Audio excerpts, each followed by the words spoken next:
les premières lignes de l'histoire du CrossFit français. Ces athlètes, pour certains, viennent de CrossFit Lyon, qui est aussi une boxe qui a été pendant très longtemps investie dans la compétition. Ils ont participé aux régionaux ils ont participé aux régionaux en équipe. Et puis Kako avait eu sa première qualification aux Games l'année dernière. Donc c'est pas des peintres. Ouais, c'est vrai qu'ils ont quand même une sacrée expérience et ils sont à l'équipe de CrossFit Lyon, ils sont quand même là depuis très longtemps, ils ont ouvert longtemps et là ils sont entre guillemets partis avec CrossFit Genas qui est quand même une boxe qui est toute nouvelle et ils ont une sacrée expérience, surtout Carole qui avait fait les games, elle s'était qualifiée au travers de la qualif nationale, à l'époque où Greg Glassman il avait changé un petit peu le fonctionnement, mais elle n'avait pas démontré de mauvaises choses, elle avait quand même passé plusieurs cuts et franchement c'était incroyable ce qu'elle avait fait. Je pense que l'expérience qu'elle a, plus l'expérience du coach, ça doit faire quand même un truc incroyable parce que les équipes, faut quand même partir du principe qu'il faut vraiment préparer les choses pour être synchro, connaître un maximum les partenaires, etc. Sachant que le coach, il vient du rugby, si je dis pas de conneries. Donc ça doit quand même apporter une sacrée expérience pour justement apprendre à connaître un petit peu ses partenaires et faire en sorte de les amener au plus loin. Et oui, effectivement, le coach qui s'occupe de l'équipe de CrossFit Genas, lui aussi, c'est un vieux roublard du CrossFit français. C'est Florent Paillasson qui avait fait, il me semble, les régionaux en individuel une fois, en plus de les faire en équipe. Ancien Milouf, un mec hyper sympa qui en plus rédige une programmation, il me semble maintenant pour les individuels, mais aussi pour les box, qui s'appelle Fit Process. Alors bien sûr, c'est pas aussi bien que Wiss Affiliate, et c'est peut-être pas aussi bien que PTP Programming qui bien sûr n'arrive pas à la cheville de la programmation de CrossFit Louvre. Enfin bref, vous avez compris, vous suivez ce que vous voulez comme programmation, mais en tout cas c'est un truc qui a l'air de fonctionner, et puis surtout je pense, comme David l'a dit, c'est des gens qui se connaissent bien et qui savent un petit peu sur quoi ils sont capables d'envoyer. Donc si vous avez manqué l'aventure de CrossFit Genas aux Games, il est pas trop tard pour être un fan de la dernière chance, parce que franchement ils ont pas de quoi rougir, et on va revenir un peu dessus. Ouais, déjà, sans grande surprise, sur le premier event, on a eu le droit à du kayak et à de la natation. Donc c'était un tout petit peu long. Mais sur le deuxième event, David nous parlait de synchro. Et là, on a eu affaire à énormément de mouvements synchro. On a vu l'arrivée de Bob, qui était là et qui a fait du mal un peu toutes les équipes.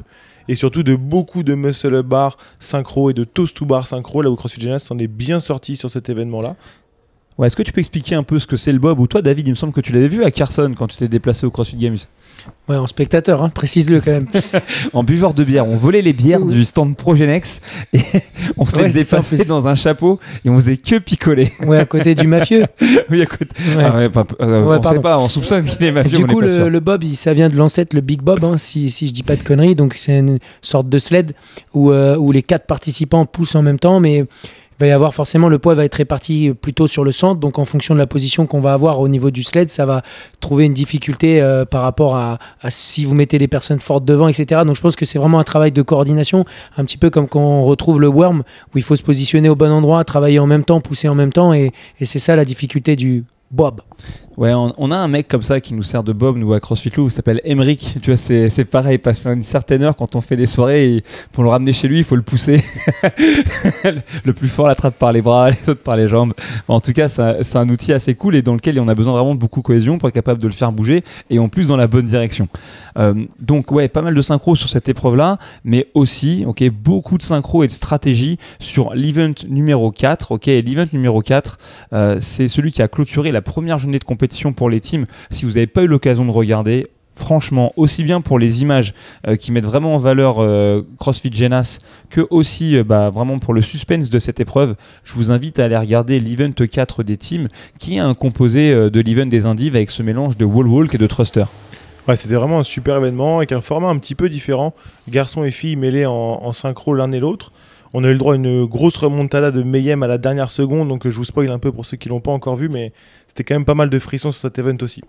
Il a quand même dit des garçons et des femmes mêlés les uns aux autres. Non, toi, t'as vraiment trop l'esprit mal placé. Là, je ne pensais pas à mal là-dessus. En tout cas, regardez cet event. Il vaut vraiment la peine. Il était vraiment cool. Et vraiment, une nouvelle fois, en termes de réalisation, il y a un gros face-à-face entre Mayhem, qui a survolé cette première journée de compétition en terminant première tous les events, et Montréal Pro 1, qui est une box qui se situe à Montréal, qui a envoyé beaucoup d'athlètes, notamment en équipe, les CrossFit Games. Ça se tabasse et c'est une super belle épreuve. À noter aussi, ce qui a marqué quelque part le niveau de CrossFit Jena sur cette première journée, c'était leur capacité à finir les hauts du coup 2 et 3 ex aequo, si je dis pas de bêtises, avec Mayhem et Pro 1. Et là, quand même, ils ont commencé à expliquer que les franchises existaient. Ouais, carrément, c'était une sacrée performance. Le premier jour, on se disait même qu'ils allaient passer devant. C'était assez ouf sur les 23 et les 24, surtout avec les toast to bar. Et ouais, c'était vraiment cool. Leur sled, leur bob était vraiment à quelques centimètres de celui de Mayhem. Donc c'était assez ouf ce finish là-dessus. Maintenant, pour la journée d'après, donc la journée du 30 juillet, ils ont enchaîné directement sur des rope climb et sur du ski, un peu comme ce qu'ont fait les Indives, mais avec cette fois-ci le bob, ils l'ont eu à toutes les sauces, les pauvres, ce bob. Cette fois-ci, il n'était pas chargé, mais ils devaient le tirer, et ensuite ils ont dû enchaîner sur de la course. C'était assez rigolo encore, c'était assez visuel, même les teams à regarder. Je pense que c'est quand même plutôt pas mal à regarder. Les teams aussi, ils ont dû enchaîner sur du run. Et c'était un sacré event, les events 5 et 6 de cette journée-là. Ouais, franchement, surtout le synchro sur le montée de corde. Bon, après, moi je dis ça, je suis nul au montée de corde. Alors dès qu'il est question de grapper à une liane, j'ai toujours l'impression que c'est infaisable. Même Rich Running a été nul au montée de corde. Oui, mais une fois. Chut, on va oublier ça. En tout cas, c'était aussi un bon event. Là où ça a commencé à se gâter pour CrossFit Jena, c'est sur l'event numéro 7. Est-ce que tu peux un petit peu en parler de cet event? Je sais pas si David, tu as l'occasion de le voir ou pas. Il va dire non. T'as le droit, David, de ne pas l'avoir vu. On t'aime quand même. L'event 7, oui, le fameux event 7. Non, je n'ai pas vu en Teams, mais après, c'est quand même un bon combo de mettre un ergo, un mouvement de tirage très simple. Et la difficulté, là, c'est qu'il fallait faire les bons choix entre les personnes que tu allais coupler. Est-ce que tu prends les personnes qui sont fortes à l'éco-bike pour qu'ils mettent un petit peu d'avance avant de passer sur les snatchs, et ensuite de garder les deux personnes peut-être un peu plus lentes pour qu'ils gardent cette avance sur les 2 tours suivants. Je pense que ça doit être là-dessus. Après, ça devait être une sorte... Enfin, c'est quand même un sprint. Même si c'est en relais, ça reste un sprint. Donc, je pense que c'est là-dessus où peut-être ils ont perdu un petit peu de temps, quoi. Leur capacité à engranger les perfs un peu plus individuels. Je pense que là-dessus, c'est quand même un truc moins en équipe pure et dure. C'est quand même le côté perf individuel qui va faire la différence. C'est certain. Je suis désolé, je viens de quitter un petit peu ce podcast. Je viens d'avoir une nouvelle incroyable. David Lepic dit Le Pitch va venir nous rejoindre pour les prochains épisodes du Shaker Show et il est possible qu'il ramène des bières. Encore un guest de qualité. En tout cas, ce qui est vraiment d'hyper intéressant, si vous regardez le parcours de CrossFit Jena, c'est donc une nouvelle fois qu'à l'heure actuelle, au niveau du leaderboard, sauf erreur de ma part, tac. Tu peux me voler l'information si tu l'as. CrossFit Jena sont 7e pour l'instant, à l'heure actuelle où on fait ce podcast. Qui est 7e de la compétition. Vous le savez peut-être pas, mais dans le temps de la compétition des CrossFit Games, comme on a pu l'expliquer, au fur et à mesure que la compétition va avancer, on va commencer à couper un certain nombre d'équipes. Donc là, pour l'instant, ils sont toujours bien placés. Si jamais vous avez l'occasion ce soir de rester coincé dans votre télévision, la prochaine de leurs épreuves va avoir lieu maintenant. Un mélange de worm et de pegboard. Un truc assez dégueulasse. Pour tout vous dire, et franchement il faut réellement regarder parce que c'est sans doute, alors je sais pas s'ils seront capables d'aller nous chercher une médaille, c'est tout le mal que je leur souhaite. Je pense que oui, parce que quand je regarde un petit peu les écarts de points, bon, avec Mayhem ça devient compliqué puisque Mayhem a près de 250 points d'avance désormais, mais par contre si on regarde ce qui se passe par rapport à même Oslo et plus 64 CrossFit qui sont à la 2e et à la 3e place, plus 64 CrossFit où sauf erreur de ma part on a clean call dans cette équipe, et bien là on va se rendre compte que finalement il n'y a pas grand chose.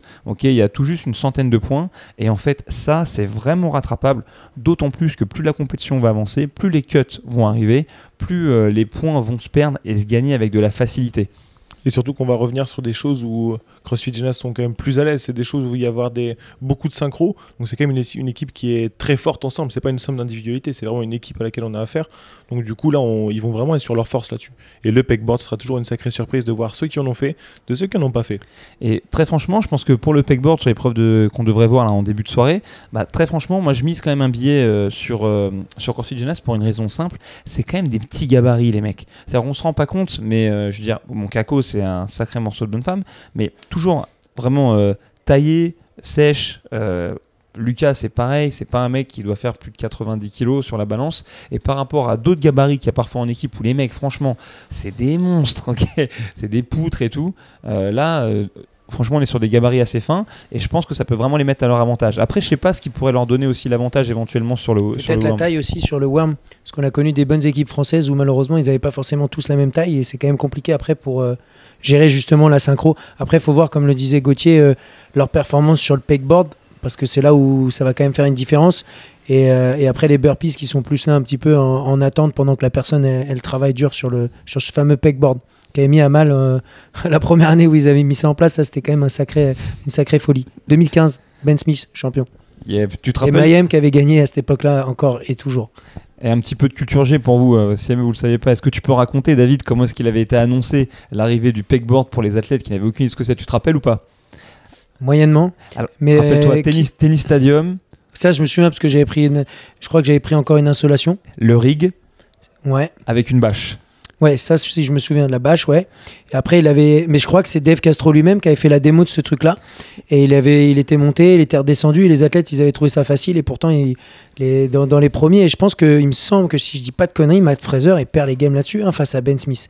Parce qu'il y a 2 events, et il y en a un avec les handstand push-up déficit qui tombe, et je crois qu'il perd du temps. Et justement, Ben Smith, il gagne les games par rapport à ça. Je suis presque sûr de ça. Vous avez vu, on a vu un petit extrait. Vous avez vu, on a vu. Ça, c'est pas une rime riche, contre Debout d'Herbala. Mais en tout cas, Ben Smith, on a pu se rendre compte qu'il était devenu coach de Laura Horvat pendant la compétition. C'est assez intéressant parce que Laura, elle a quand même changé de préparateur assez souvent. Elle a été un temps avec le coach Birdie, même si c'est peut-être pas là que ça s'est le mieux déroulé. Un temps avant encore, elle avait un autre entraîneur dont le nom m'échappe là tout de suite. Et en tout cas, c'est vraiment intéressant de la voir aller vers Ben Smith. J'ai l'impression quand même qu'il y a beaucoup d'athlètes d'un certain niveau qui rentrent un petit peu dans le giron de ce qui se fait de mieux, un peu à l'ancienne. C'est un peu tous les gens qui se rapprochaient de Ben Bergeron. Et puis aujourd'hui, on voit Sam Cournoyer, le Canadien, qui est proche de Froning. On se rend compte que Laura Horvat, elle va chercher de l'information auprès de Ben Smith. Et moi, ce que j'ai beaucoup aimé dans ce qu'a dit Ben Smith, c'est qu'il n'a pas été inventé une histoire à la Merlin l'Enchanteur pour expliquer comment sa méthode d'entraînement allait permettre à Laura Horvat d'exploser. Il avait juste dit non, mais Laura, elle a juste besoin de quelqu'un pour la pousser au cul à l'entraînement et s'occuper vaguement de sa programmation. Et ça me fait plaisir parce que un mec comme Ben Smith, si vous devez chercher quelqu'un un petit peu à admirer en termes de champion, c'est quand même le bon mec. 10 ans de CrossFit Games, pas un mot plus haut que l'autre, toujours des mouvements fonctionnels constamment variés à haute intensité. Voilà, il n'y a pas de blague, il s'entraîne encore tous les jours comme un sagouin. Vous avez qu'à regarder les stories qu'il poste dans sa box à CrossFit Krypton. Non, franchement, ça force le respect. Et rappelle-toi un de ses élèves, un mec qui avait fait le French, qu'on avait croisé à Miami, Chris Baker. Tu te souviens de ça? Oui, il nous avait ramené des t-shirts. Exactement. Et ce mec-là, c'était quand même un fin obèse. Qui avait fini par s'entraîner à Krypton et a complètement changé de physique et a explosé même en tant qu'athlète au point de pouvoir venir faire le French en individuel. Et d'ailleurs, je crois qu'aujourd'hui, après avoir fait l'armée de l'air, il est pilote de ligne, si tu veux tout savoir. Ah ouais, t'es vachement bien informé, Ellie. Intéressant. C'est sûr que Ben Smith, pour le coup, selon moi, ça reste le crossfitter par excellence et c'est le gars qui est là depuis un bon petit paquet d'années. Il me fait penser un petit peu à Froning dans le sens où il fait que du crossfit, quoi. Ils commencent pas à réinventer la roue, ils font des choses simples, ils apprennent des nouveaux sports quand il faut apprendre des nouveaux sports, ils font les WOD, c'est avec justement Gauthier, on regarde souvent ses stories où le matin il fait le WOD du jour dans sa box à 5h30 du matin, il fait des gros overhead squats, le WOD classique avec tous les autres élèves, et ça franchement c'est vraiment respectable et c'est pas un athlète qui vient avec ses écouteurs et qui s'entraîne tout seul, quoi. C'est un vrai crossfitter, quoi. Il pratique avec sa maman, etc., quoi. Je pense qu'on n'aura pas mieux comme mot de la fin de David. En tout cas, franchement, David nous a plus donné en une seule intervention qu'en un podcast entier. Je ne sais pas si vous vous rendez compte. Okay. En attendant, ce qu'il y a de sûr, c'est que vraiment par rapport à CrossFit Genas, pour les connaître un petit peu, ce qu'il y a de très beau, je trouve, c'est que c'est des athlètes, c'est vraiment à force de travail, de répétition, d'entraînement et grâce à leur collectif qu'ils en sont là où ils sont aujourd'hui. Sous-estimez pas leur qualité individuelle, franchement, avec d'autres systèmes de qualification, une fille comme Kako ou un mec comme Lucas Eusé, ils auraient toute leur place en individuel et c'est pour rien enlever ni à Jus ni à Max. Okay, je parle juste de ce qu'on a vu jusqu'à présent au leaderboard et moi je sais que Kako elle a énormément confiance dans les capacités de Jus et de Max et dans leur progrès dans le futur, mais en tout cas c'est un bel exemple et ça peut aussi dire si jamais il y a des groupes qui s'entraînent dans des box et que vous avez l'ambition de faire de la compétition, avec un beau collectif, avec du sérieux, avec de la persévérance, vous pouvez complètement aller vivre ce rêve-là sans doute l'année prochaine. Donc accrochez-vous, envoyez la sauce. CrossFit Genas et André Houdet, c'est bien pour moi deux symboles que le travail paye et que ça peut permettre vraiment de réaliser ses rêves. On se quitte avec ça? Ok, et dans ce cas-là, on va se retrouver d'ici quelques instants pour sans doute un autre épisode, tant qu'on est là jusqu'au bout de la nuit pour suivre cette première journée du week-end des CrossFit Games. À nouveau, si vous aimez ce podcast, j'oublie de le faire à chaque fois, mais abonnez-vous, ok, écoutez les autres et surtout, ok, changez votre nom. Et si vous appelez Thibaut, appelez-vous Thibaut l'Atelier Fit. Si vous vous appelez Jean-Jacques, appelez-vous Jean-Jacques l'Atelier Fit. Allez, on se quittera là-dessus. On se retrouve pour un autre épisode. Et puis surtout, si vous les suivez pas encore, suivez CrossFit Génas et envoyez-leur un petit message d'encouragement. À tout bientôt. Ciao les gars.